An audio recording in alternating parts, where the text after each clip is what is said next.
নমস্কাৰ, এই মুহূৰ্তত দিবলৈ লৈছো এটি গুৰুত্বপূৰ্ণ খবৰ। গুৱাহাটী মহানগৰীত এইবাৰ চিকিৎসকৰ বেশত ওলাইছে চোৰ। চিকিৎসা কৰিবলৈ অহাৰ চলেৰে ঘৰত প্ৰৱেশ কৰি লুটপাট চলোৱাৰ অভিযোগ দুজন যুৱকৰ বিৰুদ্ধে।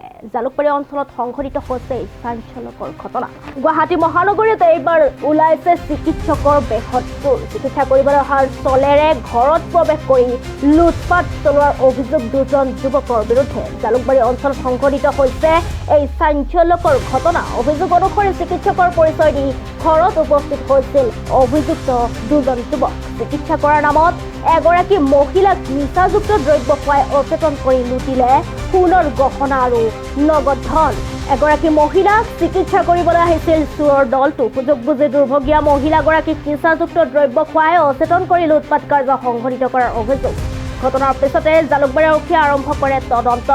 অৱশেষত আৰক্ষীৰ জালত পৰে অভিযুক্ত দুজন যুৱক। আৰক্ষীৰ তদন্তত পোহৰলৈ আহিছে চাঞ্চল্যকৰ তথ্য।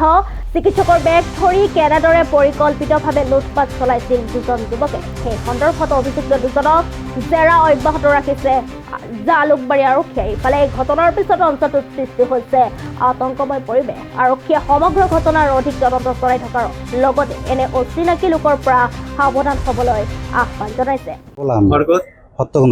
কি কৰিছিলা? মই সোণাৰী কাম কৰোঁ, মই কাৰিকৰী জুৱেলাৰী। না মই একো কৰা নাই। সি মানে কালি ৰাতি বস্তু লৈ গৈছিল, লৈ যোৱাটো মানা কৰি দিছিলোঁ।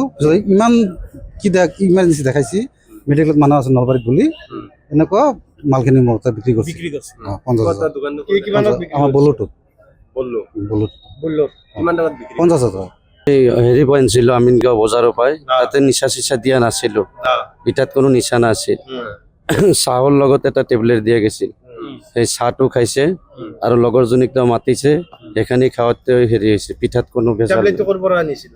তেওঁ লাখটকীয়াও থাকে, পল্টন বজাৰ থাকে, গেৰাণ্টি নাই। বহুত দিন হ'ল দিছিলে দুটা, মোৰ লগত এটা আছিলে। সেইটো দি মোৰ ছোৱালীৰ এডমিশ্যন পইচা নাছিল, সেইকাৰণে মই এইটো কৰিছোঁ ছাৰ।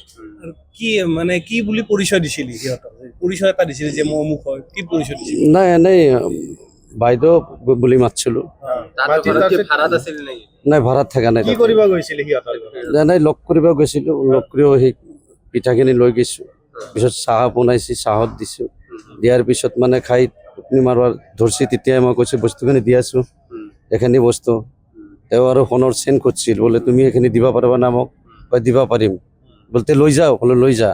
তেতিয়া এনেকৈ নিজে খুলি দিছে, মই তেতিয়া লৈ গুচি গৈছোঁ। কাণৰ একজোৰি ৰিং, একজোৰি ফুলি আৰু হাতৰ একজোৰ চুৰ। আৰু কৰবাত কৰিছা নেকি? নাই নাই, 1 টকা নিয়া নাই, পইচা নিয়া নাই। না আমাৰ ঘৰৰ পৰাই বটল বিকা পইচা, ডেম আছে, কাবাৰী দোকান আছে, সেইখিনি পইচা। তেওঁলোকৰো আমাৰ পৰহি দিনাখন তেওঁলোকক 4জন আৰু বাকীটো আমাৰ এৰেষ্ট হৈছিলে আগতে, আৰু 4জন তেওঁলোকৰ ষ্টেটমেণ্টৰ ভিত্তিত আৰু তথ্যও পোৱা গৈছিলে তেওঁলোকৰ এগেইনষ্টত। তেওঁলোকৰ 4জন আৰু গ্ৰেপ্তাৰ কৰা হৈছে। তেওঁলোক ছয়গাঁও জয়চিমলৰ মানুহ। তেওঁলোক ৰিমাণ্ডত আছে এতিয়া। তাৰা মিয়া বুলি কয়, তেওঁ অৰিজিনেল ঘৰ হ'ল গড়েমাৰী। তেওঁক আমি এৰেষ্ট কৰা হৈছিলে ইয়াতে আমাৰ ধাৰাপুৰৰ পৰা। তেওঁ ভাড়াঘৰত তেওঁ এটা লুকাই আছিলে। আৰু বাকী আছিলে আপোনাৰ তমেশুদ্দিন, ৱাছ কাৰানী আৰু আস্কাৰ আলী।